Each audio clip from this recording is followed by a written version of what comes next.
Hi, it's Dann on the Rock Show. I'm going to get this fella to introduce himself. Hello, my name is Cody Carson, and I sing in the band Set It Off. And we're currently enjoying the rocking chairs. Oh, yeah. Check it out. Quite a range of motion, I got to say. So you guys are over here with Crown the Empire? Yes, we are. It's the last day of the tour. It's crazy. It is, last day. And how's it been for you guys so far? It's been absolutely incredible. The crowd response has been awesome, and we haven't been back to the UK in about 2 years. Really? So, and especially before we released Duality, our new record, and so we were really excited to see what the reaction was like, and it's been overwhelming. It's because before, like when we supported like Yellow Card and we supported Not Alive, there was people that like kind of like got it, and some people like understood who we were, but we have like legit fans coming out and screaming words. Like I'm having a lot of fun. Kind of bummed it's over. I can understand that. And I figure it's got to be true because a lot of artists say it, but we've got slightly different crowds to America. We tend to be a little bit more appreciative. I think they understand that it's not easy for us to get over here, and we do everything we can. Like you have to go through the whole visa thing with your passport, just being able to afford it. It's quite an expensive trip over there, renting equipment, getting a vehicle to take you around. It's not easy to do. So I think they realize that and they appreciate whenever we're able to make the trip over, and so they let us know how much they love it so that we'll come back soon. And we're going to be back, actually, again this year. Really? Yeah. What are you guys coming back for? We're going to be back doing a headlining tour. Really? Yeah, we'll be announcing more details soon. That's kind of all I can say at the moment. That's still pretty exciting. Yeah, I'm really excited about it. So watch the internets and wait for it to happen. Exactly. Just keep your eyes open. So whilst you guys have been away, you've done like loads and loads of covers. Yeah. It's really good promotion. If you're not doing anything at the time, but though we have, like we just finished recording a music video for our next single, which I'm really excited about. And I co-wrote and co-directed that one, which was very time consuming, but it was a lot of fun. But when we're not doing that, we have a tour coming up in the States, a full U.S. headliner, with a band called Against the Current. They have a really popular YouTube channel for covers. And then I do covers myself. That's actually how we got started. So we kind of thought it made sense to do a collaboration. And we did the Uptown Funk cover by Mark Ronson and Bruno Mars. Such a fun song. I'm obsessed with that song. You can tell in the video that you like it quite a lot. I don't like to do covers or anything that I don't enjoy. Like a good example of that is we did Problem by Ariana Grande on Punkos Pop Volume 6. And originally we were supposed to do Royals, but because it was like you get a list and you're like, okay, we'll do that one. Problem was on there and then it disappeared. I mean, someone took it.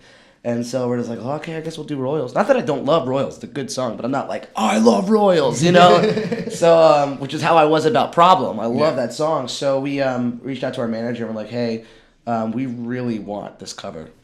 Could you talk to them? And they actually wanted Royals, it turns out. So we just switched with them. Who did you switch with out of interest? I think it was Youth in Revolt, if I'm not mistaken. But it's the only band that's on there that covered Royals. I'm just bad at names, man.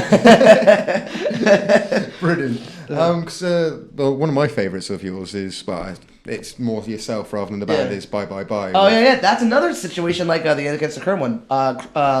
What's it, Crown the Empire. Our Last Night, really good friends of ours. Yeah. We did a co-headliner with them, and they're also well known for their YouTube covers. They've got massive over here with their covers. It's crazy, man. Like it's because they're really good at making it their style, you know.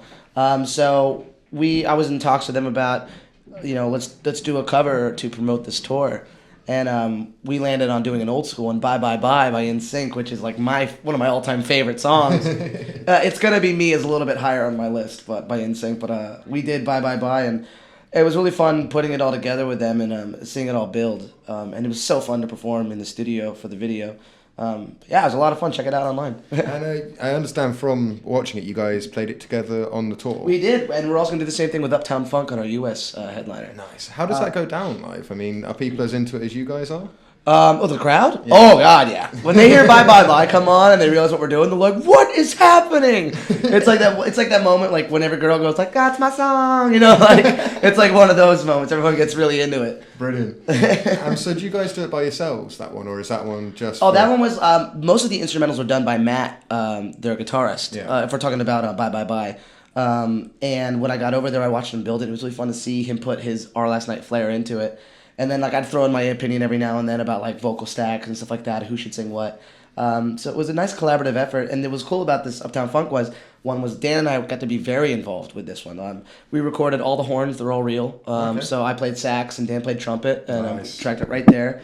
I wrote out all the sheet music for it. Of course, sang my parts. Dan and I played a little bit of bass and some guitar too. So like we got to like track like all that sort of stuff, and it was cool. We got to be really involved with the collaboration. Nice. But it was a good time. Well, on your actual original stuff that you guys write, you've got quite a few different genres sort of mixed into what you do. Oh yeah. Do you find that there is like a bass genre that you aim for and then build it from there, or I mean, what's your writing process? You know what? It used to be like that. It used to be and cinematics, which I'm very proud of that record. But we went into that with this idea of we have to be this like eerie rock band. You know what I mean? Like with like orchestral instruments. We called ourselves orchestral pop rock. But going in with that mentality kind of puts you in a box, and you kind of only can be one thing. You can only write one type of song, and I didn't like that. So with this record, we kind of just stopped, which we were of course a little bit fearful. We're like, what's everyone going to think? Are they going to think we like changed for the worse or what? And our intentions were completely pure. You know, we just wanted to write music that we would listen to. So when it came down to it, when Dan and I would get together and write a song, we would just be like, you know what? Let's just write music that we like. Let's go back to our influences of NSYNC, of Destiny's Child, of Usher, of Boyz II Men, Celine Dion, Earth, Wind and Fire, Michael Jackson, gospel music, but also like Fall Out Boy, My Chemical Romance, and all this crazy melting pot. So we would just kind of start putting something, or Dan would like put like a riff together, and I would just sit back and be like, what does this remind me of? And then we'd listen to the songs that it reminded us of from when we were growing up. Yeah. And then it would start to build a vibe. We start like laughing and bobbing our heads and getting into it, and then that created the vibe for the whole writing session. I think that's what made it so successful as far as putting the songs together. And and I kind of went to this obsessive period of researching songwriting for like a week. I would watch like lectures on YouTube about songwriting and so many videos, and I just wanted to get better, and I think we all did as a band. So we grew with this record. Well, it's good to actually hear that. I think a lot of bands are scared to actually push past their original sound that got them their fan base. Yeah, there's always that feeling in the back of your head, like, what if people hate it and then this flops and it's the end of my career? You know what I mean? Like, that can't happen. It's happened to people, you know? But also, we got into this business by taking a giant risk. You know, I dropped out of college and gave up everything to be in this band.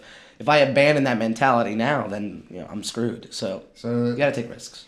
That's your advice to everybody in a similar Exactly. position. Don't be afraid to take risks. That's how you're going to get anywhere. If you don't leap, you'll never land there. You know. Okay.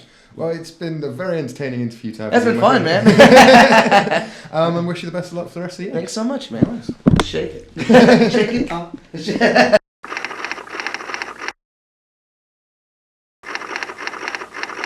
This is Mike from the Mike James Rock Show.